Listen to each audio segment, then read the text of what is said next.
Muy buenas tardes. En nuestro cuarto encuentro nos encontramos en el Museo y Biblioteca Casa Natal de Sarmiento. En esta oportunidad contamos con la presencia del profesor y bibliotecólogo Sergio Martín. Damos un especial agradecimiento a la directora Silvina Vázquez. Buenas tardes, profesor. ¿Cómo le va? Buenas tardes, mucho gusto de recibirlos acá y que puedan difundir la tarea de este archivo, de este museo en general y de este archivo en particular. Es algo muy interesante que está dentro incluso de nuestras planificaciones, salir a la comunidad. Por lo tanto, se los agradezco mucho. Bien. ¿Hace cuánto tiempo que trabaja en el museo? Yo empecé en el año 2013. En ese entonces, ingresé y hasta ahora he cumplido funciones ininterrumpidamente. ¿Ha trabajado siempre en el archivo o ha estado en otras secciones del museo? Mi tarea principal es en el archivo, pero bueno, por lo general acá los fines de semana hago atención al público, a veces incluso alguna guía a los turistas también, por alguna razón particular de falta personal y eso. Y por lo general en algún evento se colabora e incluso desde el archivo se provee información para las distintas actividades que realiza el museo. ¿Sí? Por ejemplo, la última que se ha hecho sobre el terremoto, esta intervención, el archivo ha participado activamente también proporcionando imágenes de documentos, de fotos. Así que siempre hacemos un poquito de todo. ¿Qué tipo de documentación histórica manejan? Principalmente es la documentación que ha generado en el museo desde el año 1911, que se crea el Museo Histórico Sarmiento en ese momento, hasta el año 1988, que fue un año clave por el centenario del fallecimiento de Sarmiento. O sea, información institucional, producto de sus funciones y actividades, ¿sí? Pero también hay algunas agrupaciones documentales que han sido donadas a través del tiempo, que tienen que ver algunas con proyectos de obras de remodelamiento que tuvo el museo luego del terremoto. ¿Sí? Hay un proyecto de Ramos Correa, un conjunto de expedientes que llegaron acá descubiertos en la ex legislatura de San Juan y se conservan acá, donde hay planos, por ejemplo, de estos proyectos, incluso planos algunos más actuales que muestran algunas edificaciones nuevas. Proyectos, todo lo que tiene que ver con la cerrajería del museo, todo un proyecto de un salón de usos múltiples que se pensaba hacer, cosas que se hicieron, otras que no, pero bueno, todo está ahí.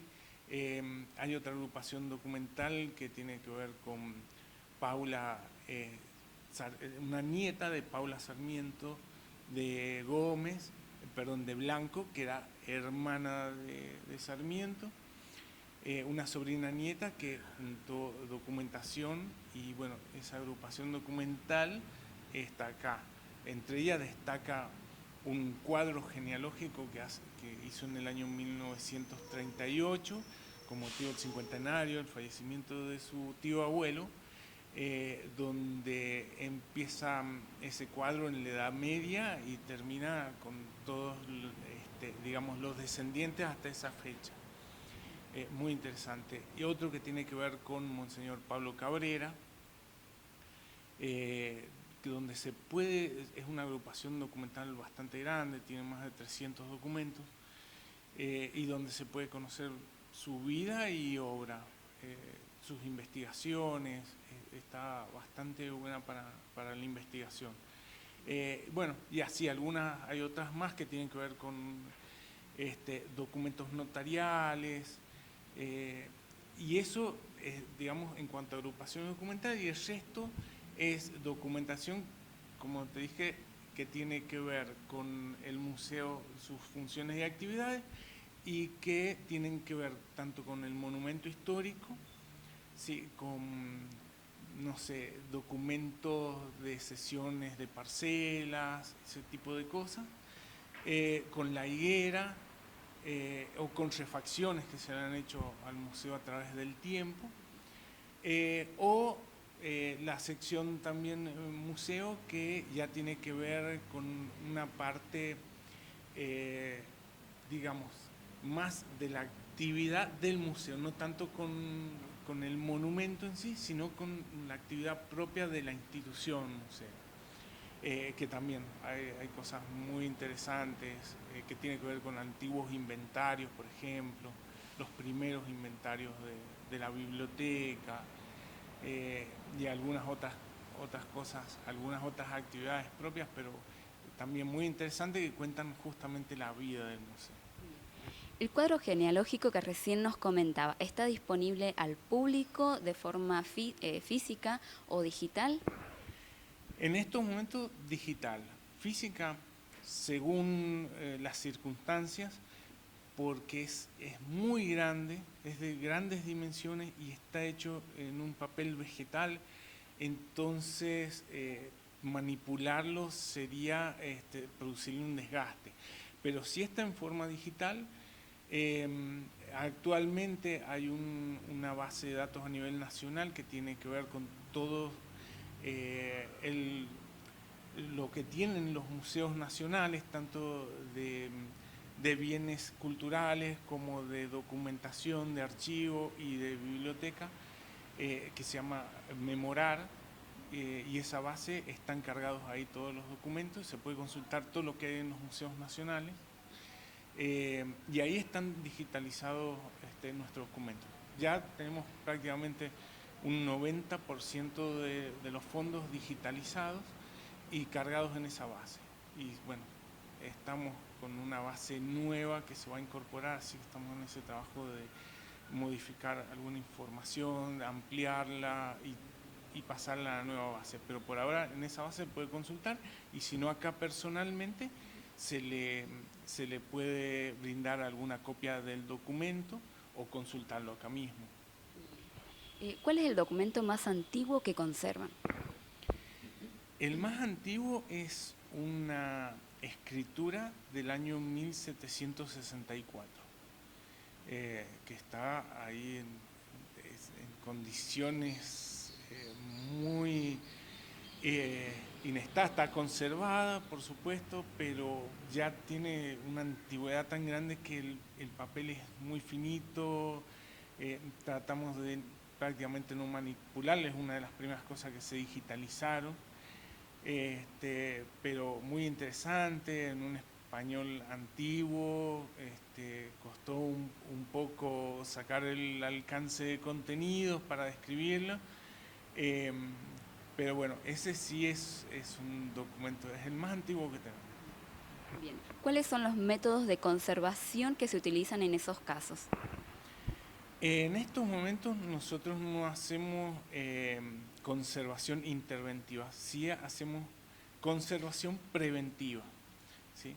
Es decir, la digitalización es una de ellas, y la otra es la confección de guardas de primer nivel para cada uno de los documentos.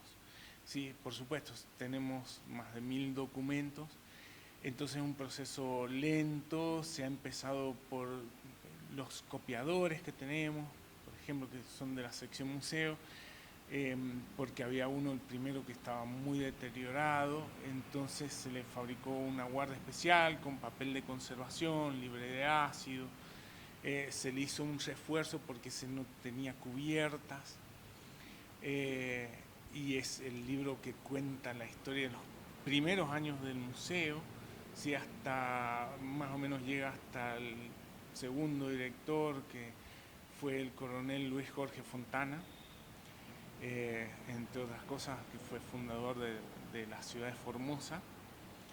Vivió en San Juan, murió siendo director acá del museo.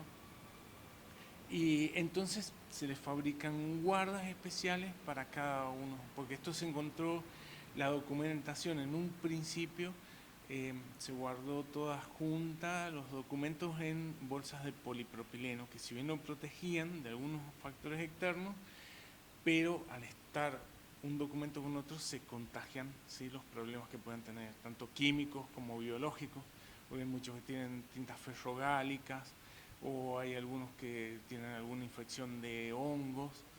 Entonces, ahora estamos haciendo guardas específicamente y a medida, artesanalmente, digamos, para cada uno de los documentos. ¿Cuáles son los sistemas de clasificación que se utilizan para todo el acervo que conservan? Bueno, todo se ha realizado de acuerdo, bueno, a los principios archivísticos, ¿sí? Así que se ha tratado de respetar las actividades, ¿sí?, de la institución. Lo que pasa es que fue una documentación que estuvo dispersa, se reunió de prácticamente todo el museo, de distintos lugares, estaba dispersa y se hizo un rescate de esa documentación. En el año 2008 no empecé yo este proyecto, había una técnica en archivos acá en ese año y que tuvo que cumplir con tiempos, normativas y eso, entonces bueno, produjo este rescate de la documentación e hizo una primera clasificación, ¿sí? Pero bueno, fue un poco rudimentaria justamente por eso, por los tiempos. Y luego, cuando ingresé yo en el año 2013, bueno, hice algunas modificaciones, pero bueno, tiene que ver con eso, con reflejar, o al menos intentar reflejar, las funciones y actividades que tiene la institución. Con todo el contacto que usted mantiene con documentos antiguos, ¿sufrió alguna afección producida por esta manipulación? No, por suerte no. Lo he pasado como bibliotecario, sí, afecciones respiratorias y eso, pero acá no, porque la verdad que se realizan, se ponen en práctica todas las recomendaciones, ¿sí? Así que se usa guantes, barbijo, guardapolvo. Cada vez que vamos a manipular los documentos, tratamos de prestar mucha atención a eso y protegernos, porque la protección no es solamente para uno, sino también para el documento. ¿Sí? No es solamente lo que el documento le pueda transmitir a uno, sino que uno también en su cuerpo tiene bacterias, cosas, entonces también hay que proteger el documento. ¿Sí? Entonces, bueno, tratamos cuando hacemos relevamientos de visu, por ejemplo, que para que sea más entendible, un control de inventario de los documentos, bueno, tratamos de tener todos esos cuidados. ¿Consideraría la labor archivística como un trabajo insalubre? Y en principio sí, porque se trabaja con documentos antiguos, en este caso, por ejemplo, y con papel, y en estas épocas de pandemia, los papeles pasan por distintas personas, ¿sí? Si bien acá ya no usamos mucho el papel, porque usamos un sistema a nivel nacional que se llama Gestor de Documentación Electrónica, y toda la documentación que se genera se hace electrónicamente desde hace ya unos años, entonces bueno, ya no se maneja tanto papel. Pero sí, aparte a veces, por suerte acá tenemos condiciones bastante buenas porque tenemos acondicionadores de aires, ventilación, calefacción en el invierno, tratamos de mantener los documentos establemente en cuanto a condiciones, factores climáticos y ambientales, digamos. Pero hay lugares que sí, a veces se trabaja encerrado, sin ventilación, con humedad. De hecho, hay lugares que se ha podido observar en otras instituciones, cuando he asistido a alguna jornada o algo, documentos con hongos y eso, entonces sí. ¿Bajo qué leyes se amparan? Bueno, más allá de la ley de creación del Archivo General de la Nación y las leyes que son de la década del 70, de la época de la dictadura. Hay algunas leyes que tienen que ver con tablas de retención de archivos, pero más allá de eso, también con normativa propia, emanada del Ministerio de Cultura de la Nación. Sí, por ejemplo, para el archivo, entre tantas otras, la verdad que está la resolución 1070 del año 2013, entonces Secretaría de Cultura, bueno, que establece la ficha de registro de inventario de unidades documentales y bueno, establece también otra serie de objetivos que, por ejemplo, la carga en el sistema memorar, lo que es el relevamiento de visu, que se hace todos los años. En nuestro caso, por la cantidad de documentos, un 10% del fondo, y cada 3 años se hace un relevamiento total del 100% del fondo. Entre otras cosas, y también establece, bueno, informes, por ejemplo, en el mes de octubre se envió un informe de todo el inventario documental a la Dirección Nacional de Patrimonio y Museos. Bueno, entre otras normativas que emanan de nuestros organismos superiores, digamos. Sabemos que un profesional todo el tiempo está en aprendizaje. ¿Dónde se especializan? Bueno, más allá de asistir a jornadas, congresos, uno capacitar, seguir estudiando, ¿sí?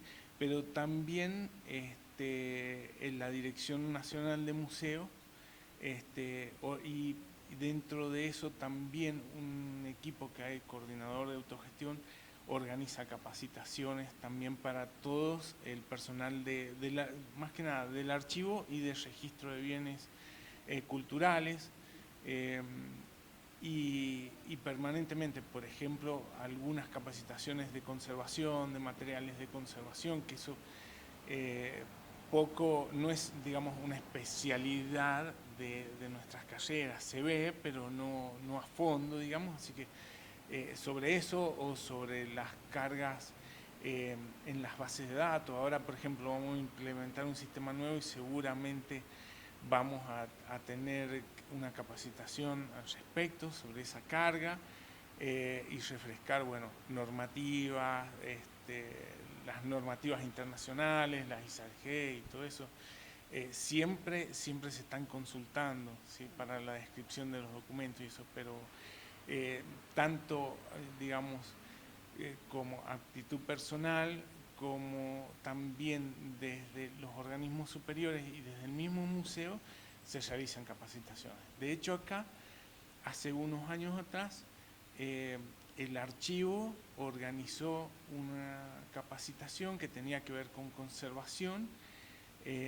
Vino un especialista del Museo Estancia Jesús María de Córdoba, también un archivo hermano nuestro, y nos dio esa capacitación, incluso limpieza de materiales que sufrieron algún tipo de daño por inundaciones y embarrados y ese tipo de cosas, que asistió personal de archivos y bibliotecas. Se abrió para muchos bibliotecarios de la provincia, también participaron, archivistas, y estuvo muy bueno porque es algo que acá no tenemos mucho acceso a capacitaciones de ese nivel y con, digamos, profesionales con experiencia en el tema, que incluso una de las profesoras que dictó el curso había escrito, bueno, un libro al respecto, nos dejó un par de ejemplares, así que está bueno poder acercar también desde la institución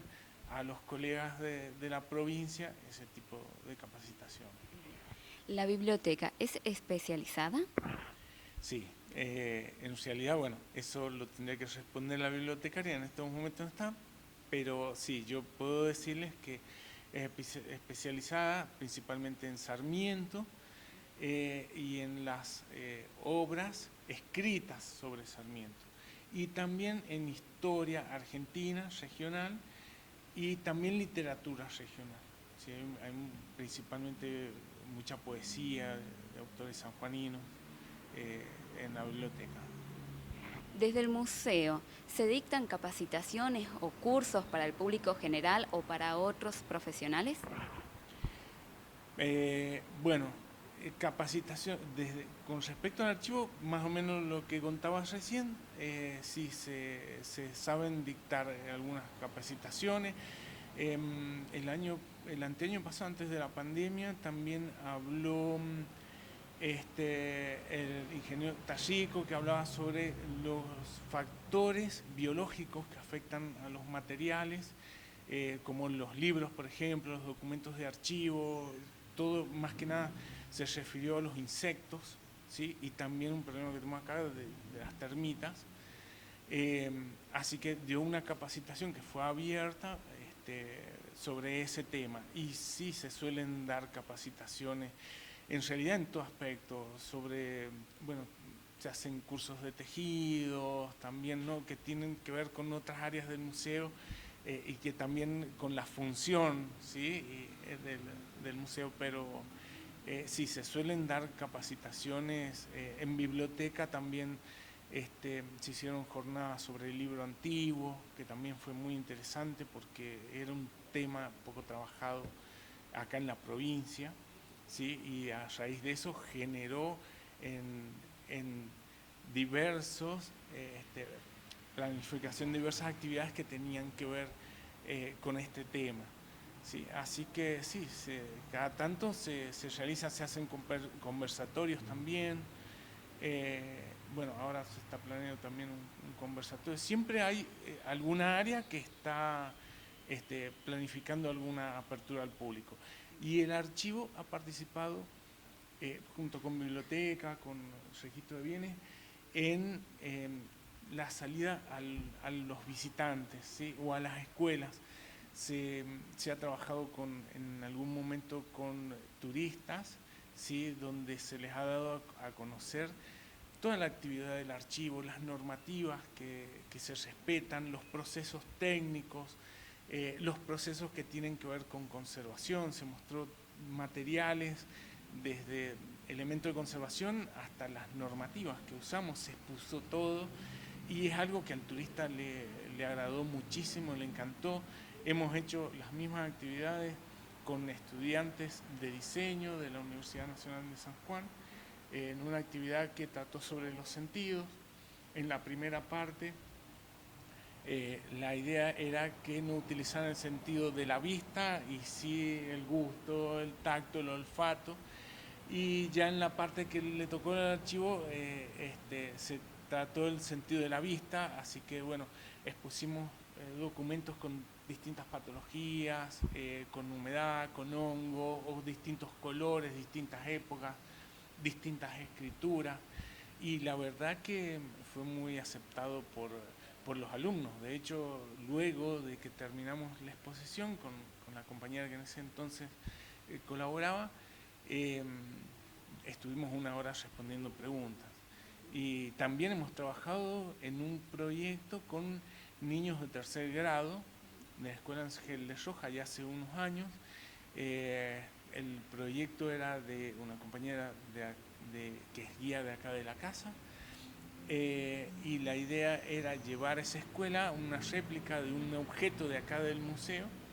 En este caso del archivo fue un documento, y luego del trabajo que hacían las maestras en la escuela en las distintas áreas con ese objeto, el corolario era venir, devolverlo acá, y el archivo hacer el registro de ese documento, donde también se le mostró a los alumnos todo el trabajo del archivo, los materiales que se utilizan.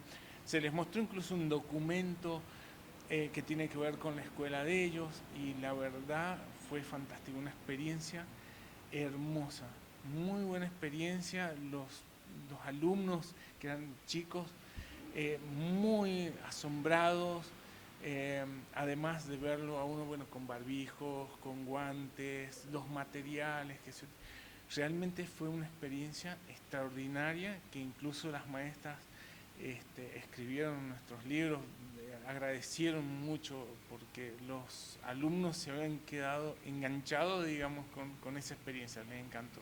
Así que la idea es en cuanto salgamos un poco de este tema de la pandemia, retomar esas actividades. La verdad que es importantísimo el museo en todos los fondos documentales que posee, los libros. La verdad que para el público en general es muy importante, principalmente para el pueblo sanjuanino, porque es una casa de muchísima historia. Para el público en general, para turistas, ¿cómo pueden visitar el museo? Bueno, ahora se están realizando en visitas en la mañana y en la tarde. Por ahora recorren ellos las salas, se han suspendido un poco las visitas guiadas, pero bueno, está abierto de mañana y de tarde, y también el día sábado de mañana y de tarde, y el día domingo por la mañana también. Así que los turistas no hay ningún problema. Y si cuando viene algún grupo, ya generalmente los coordinadores avisan y se prepara todo para, en caso de tener que dividirlos, sí, porque no pueden entrar muchas personas por salas y eso. Y en el caso del archivo, contactándose con nosotros, bueno, acordamos una cita y en eso, bueno, podemos atender al investigador. La entrada es gratuita. La entrada es gratuita, libre y gratuita. Bien. Si nos pudiera ahora hacer un pequeño recorrido para mostrar todas las áreas del museo. ¿Sí? Esta es la sala donde se encuentra el telar de Doña Paula, que es un objeto muy simbólico para esta casa porque gracias a este telar, Doña Paula, con los ingresos que generaba, pudo construir y agrandar cada vez de tamaño esta casa, que en un principio solo era una habitación. ¿Cuántos años más o menos tiene el telar? Estamos hablando de 200 años. Bien, súper antiguo. Sí, Bien. por acá. El lugar donde estamos ahora puntualmente es la primera habitación que se va a construir de la casa en el año 1801. Como toda la casa está construida con paredes de adobes, techos de palos, cañas y una mezcla de barro y paja, y los pisos antiguamente eran de tierra. Este piso sobre el cual estamos parados tiene una historia muy particular, y es que perteneció a la antigua iglesia catedral de San Juan, que se va a caer con el terremoto del 44, y que cuando se cae, para que esos ladrillos no pierdan su valor histórico, fueron donados a esta casa y forman parte del piso sobre el cual estamos parados ahora. Bien. ¿Se realiza algún tipo de restauración, de mantenimiento? Sí, por supuesto, hay toda un área de conservación en la casa que trabaja para, bueno, mantener, conservar y preservar no solo los objetos que están en exhibición, sino también para ir dando forma a las salas en base al guión museográfico que tenemos en el lugar. Bien. ¿Con qué objetos nos encontramos en este lugar? Y acá se van a encontrar con toda una recreación de lo que era un diván. Era un espacio común a las mujeres que allá en el año 1800. Sarmiento lo va a describir en el recuerdo de la provincia como que era un espacio que estaba sobre todo ocupado generalmente por Doña Paula. En el medio, las hermanas de Sarmiento. Sarmiento va a tener 4 hermanas, 2 mayores y 2 menores. Va a decir él que van a empezar a introducir, por una cuestión de modernización, algunas sillas, porque bueno, querían modernizar la casa, traer esas nuevas costumbres coloniales, que hubo un tiempo en donde colonial era lo último que había. Pero va a contar que nunca van a poder convencer a Doña Paula que ocupara puntualmente las sillas, porque ella siempre, cuando se descuidaban, volvía a su diván. Justamente esta habitación es muy importante porque es acá donde van a hacer Sarmiento un 14 de febrero de 1811. Va a ser asentado en un acta eclesiástica, que es la que tenemos en aquel sector, un 15 de febrero, y es por eso que se dice que Sarmiento nace oficialmente un 15 de febrero de 1811. Muy bien, continuamos. De que tiene mobiliario que va a ser usado por Sarmiento siendo presidente de la Argentina en el año 1868, y está en este sector de la casa porque él se lo va a enviar de regalo a una de sus hermanas, Rosario. Ella lo va a mantener, lo va a cuidar, va a permitir de alguna forma que llegue hasta nuestra época, y es todo este mobiliario que tenemos exhibido en este sector. Pero además, en esta sala, en los costados, tenemos exhibidos cuadros que fueron realizados por una de las primeras artistas plásticas argentinas, que fue Procesa, una de sus hermanas. Él no va a ser la única persona avanzada culturalmente en su familia, sino que el mismo Sarmiento va a apoyar a que Procesa, junto a un profesor de pintura, aprendiera no solo a pintar con pinturas al óleo estos cuadros que ustedes están observando, sino que además va a ser uno de los primeros collages que tienen datación en nuestro país, y que es este que se encuentra acá en esta pared, que sería como un poco una perla que está ubicado acá en el museo. Sí, por supuesto.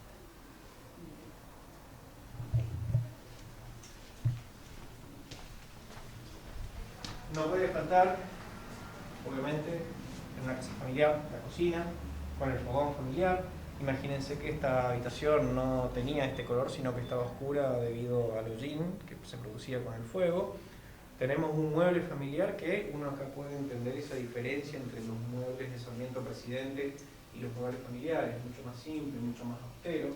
Utensilios que fueron utilizados por doña Paula, como mate, una tetera, una ollita, un carrito y un cucharón.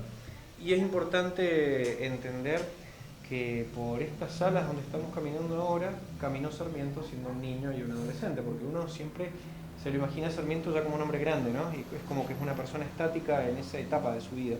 Pero fue un niño, fue un adolescente, y este lugar era donde él se desplazaba en esa etapa de su vida. Las puertas también son... Las puertas son originales, esta es una de las más antiguas, tiene un sistema que se llama sistema de quicio. Si observan van a ver que de la estructura sale un eje que se encastra hacia arriba y hacia abajo en la estructura de la casa, y para sacar esta puerta de acá habría que romper esa estructura de la casa. Desde esta época viene ese dicho tan famoso, sacar a alguien de quicio. Bien. Cuando le rompemos las estructuras, lo sacamos de quicio como la puerta. Muy bien.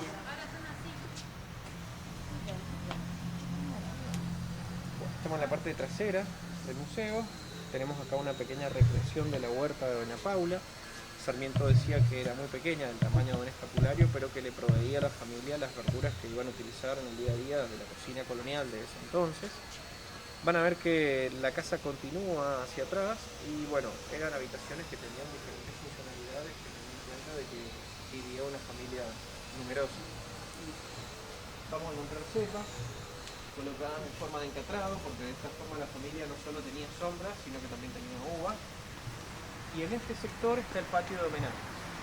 Este patio es de donde en el año 1910 se iba a celebrar que esta casa se convertía en y con el paso del terremoto de 1944 se va a construir el muro que van a ver al costado, que es donde se van a ir colocando las más de 500 placas que han llegado en homenaje a Sarmiento y que tienen que ver con lo que él va a hacer por el progreso y la libertad de los habitantes de nuestro país, siempre basando ese empuje en lo educativo. Creía que lo educativo era lo que realmente producía que la gente progresara, fuera libre de pensamiento sobre todo, porque era lo que podía perdurar a lo largo del tiempo, más allá de las diferencias propias de cada persona, ¿no? Claro, por supuesto. Este es el último sector que se va a construir de la casa, en el año 1862. La primera habitación se va a construir en 1801, ya que la casa va a demorar 60 años en tener el tamaño actual. En este sector tenemos una biblioteca y no es casualidad, digamos, cuando la casa abre sus puertas como museo, lo va a hacer también con una biblioteca. Sarmiento fue el creador de la Ley Nacional de Bibliotecas Populares y entendía muy bien que en la época en la que él vivió, el vehículo de la cultura era el libro. Vivió en una época en donde el libro no era un material de fácil acceso, había que, bueno, era dificultoso obtener los libros. Entonces, con esta creación de la ley de bibliotecas populares, hizo que el libro estuviera accesible para todo el mundo, sin importar las diferencias y de manera gratuita. Y es muy probable que a él, en su casa convertida en museo, le hubiera gustado que hubiera una biblioteca de este tenor. En donde además, en este sector, en esta biblioteca, tenemos estos libros rojos, que es la primera compilación de las obras completas de Sarmiento. Todo lo que él va a escribir a lo largo de su vida, compilado en 52 libros, uno que hace de índice y que, bueno, efectivamente creo que es una fórmula de usar, leer directamente a Sarmiento. Sin frases sacadas de contexto, sin intermediarios, ¿no? Porque además tenemos la particularidad de que Sarmiento fue una persona bastante sincera y frontal con lo que pensaba, con luces y sombras. Entonces la mejor manera de conocerlo realmente es leerlo a él directamente.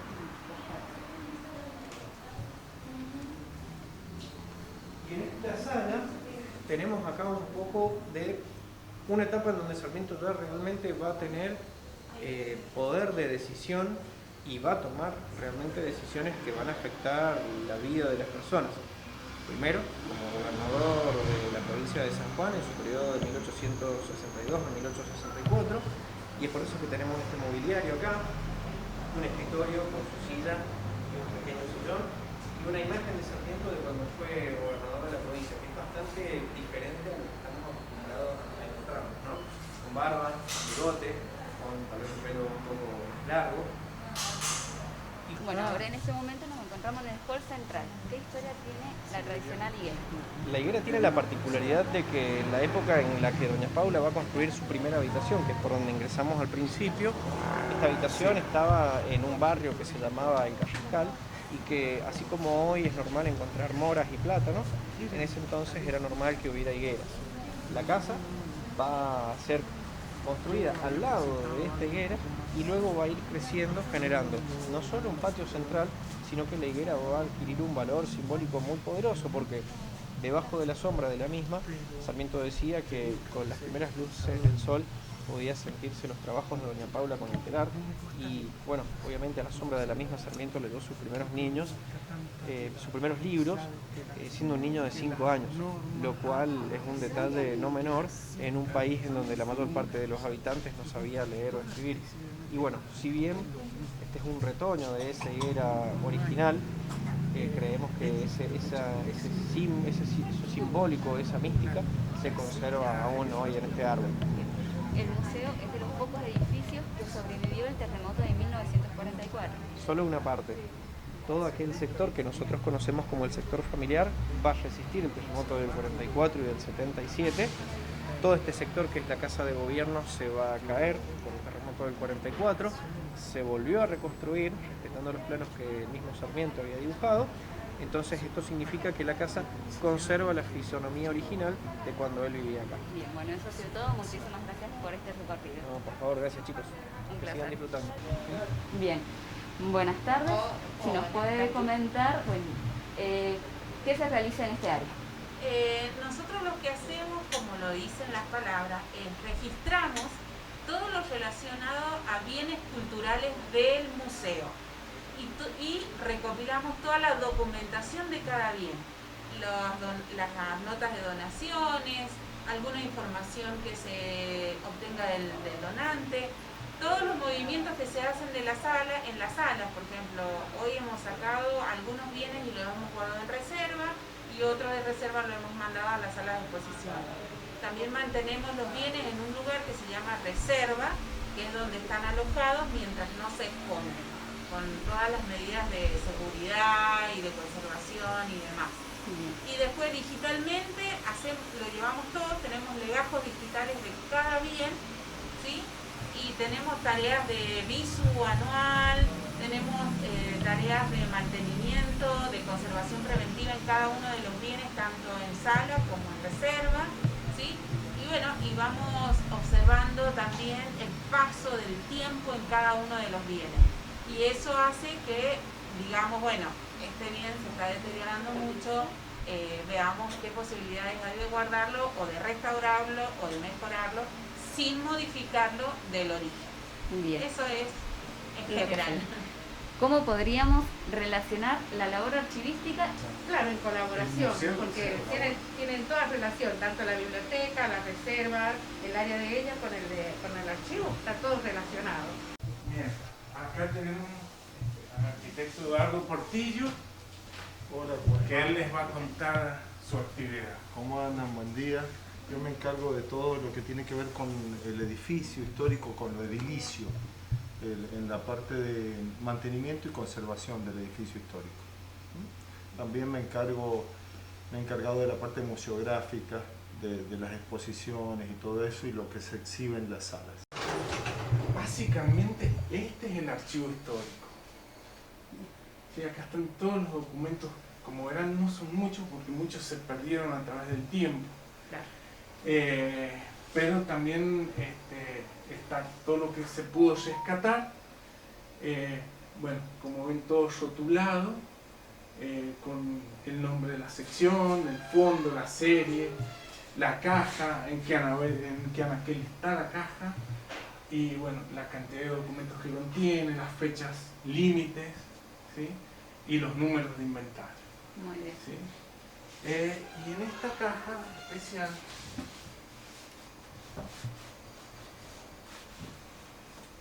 tenemos una agrupación documental pequeña que tiene que ver con documentación original de Domingo Faustino Sarmiento y Antonino Berastain.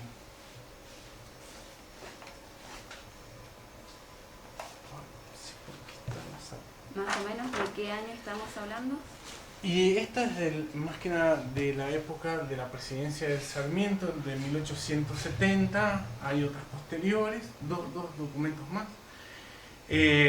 Y por ejemplo la de Berastain empieza en 1841, una memoria y termina en el año 1930. Pero es un documento histórico bastante importante porque cuenta la vida familiar de puño y letra. ¿Sí? Que ya lo vamos a ver, así vamos a empezar acá por los documentos de Sarmiento.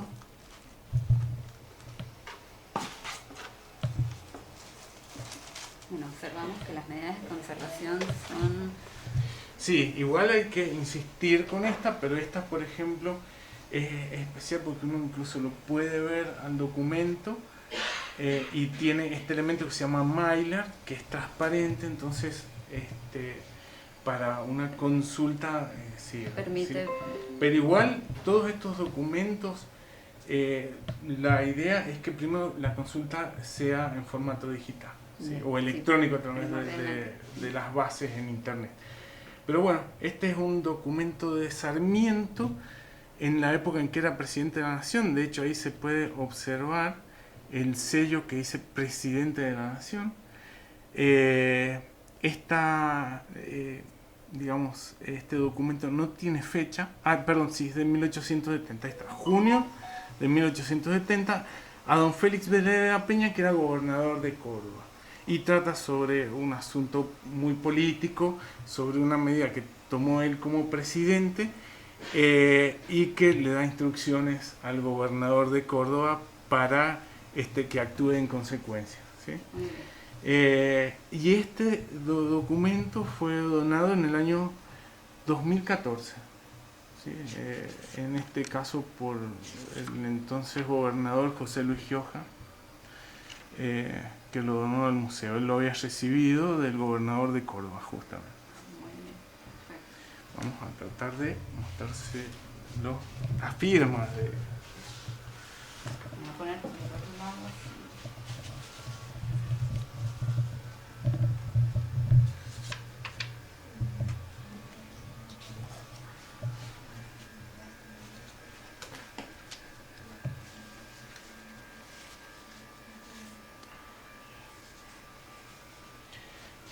Ahí ven, está la firma de Sarmiento. Puño y letra de Sarmiento. La verdad que es valiosísimo conservar estos documentos porque son de suma importancia para la historia no solamente de la provincia de San Juan, sino de toda la nación, porque fue en su época como presidente. Exactamente. Hay dos de los documentos, tenemos pocos porque en realidad toda la documentación de Sarmiento, su nieto Julio Belín, la donó al Museo Histórico Sarmiento de Buenos Aires, ¿sí? Que está en Belgrano. Entonces ellos tienen toda la documentación, más allá de lo que tenga el archivo acá de la provincia, de su época como gobernador, pero alguna es documentación que estuvo acá, otra que, por ejemplo, la memoria de Berastain la rescató un funcionario diplomático argentino en Chile, de un niño que la vendía en la calle por centavos.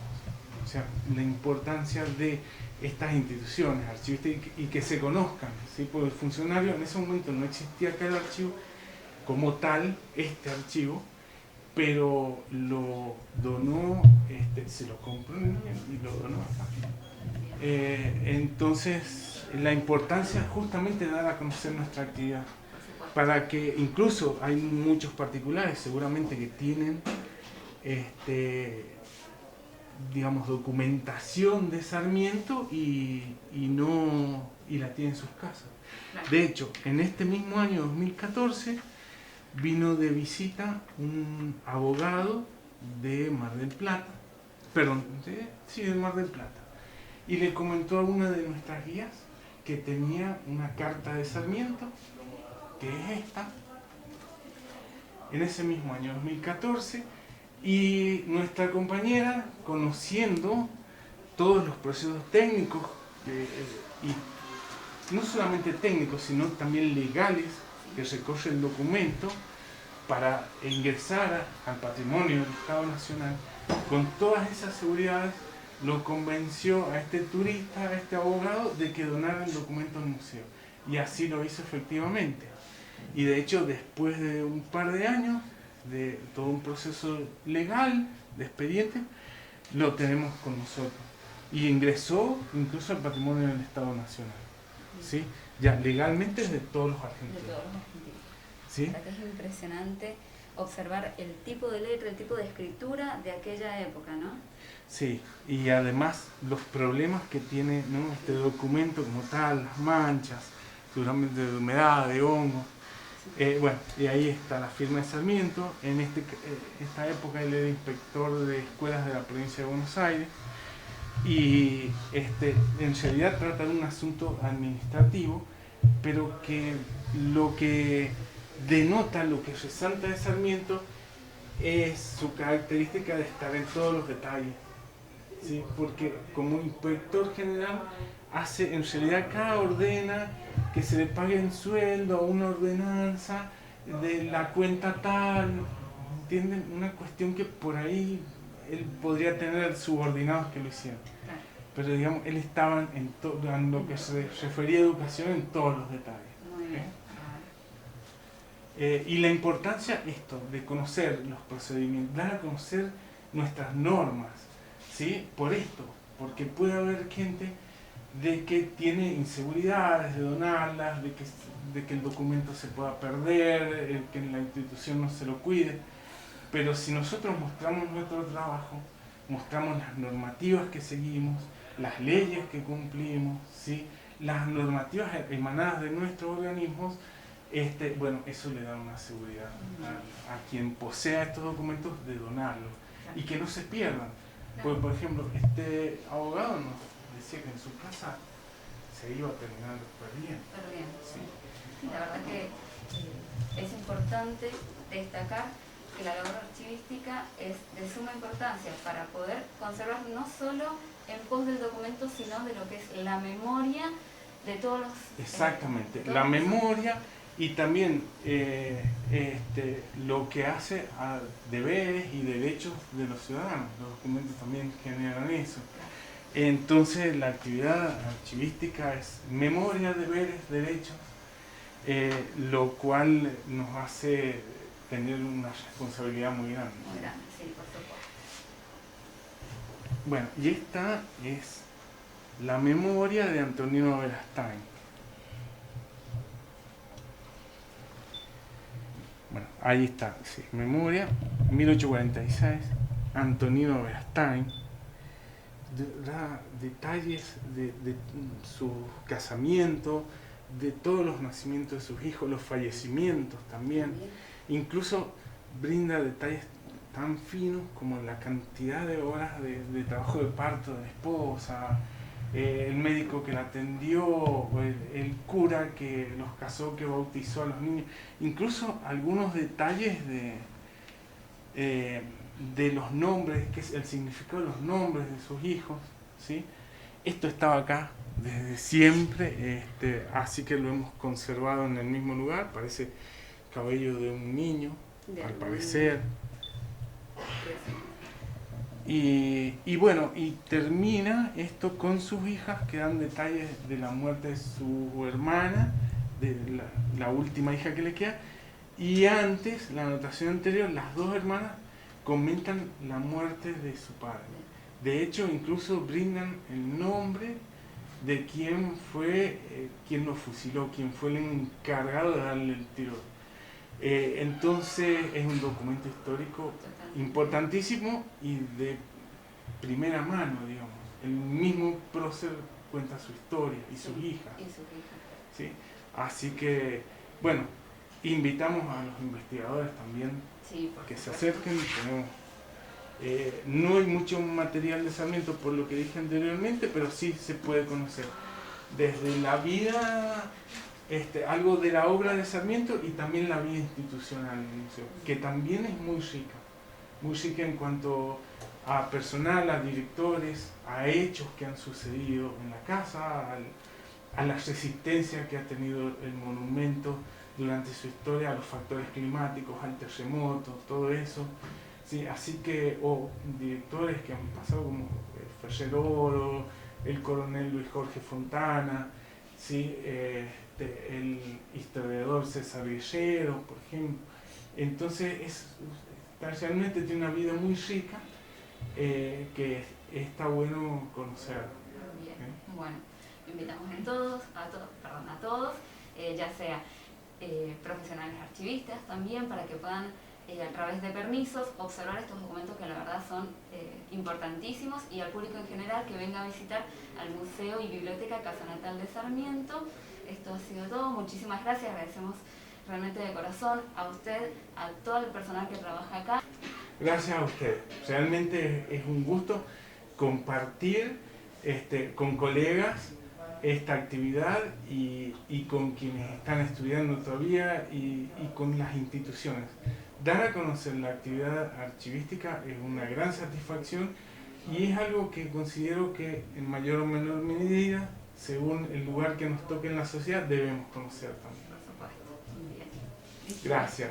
Gracias. Ahora estamos en la oficina de la directora Silvina y ella nos va a comentar cómo es la labor diaria del Museo y Biblioteca Casa Natal de Sarmiento.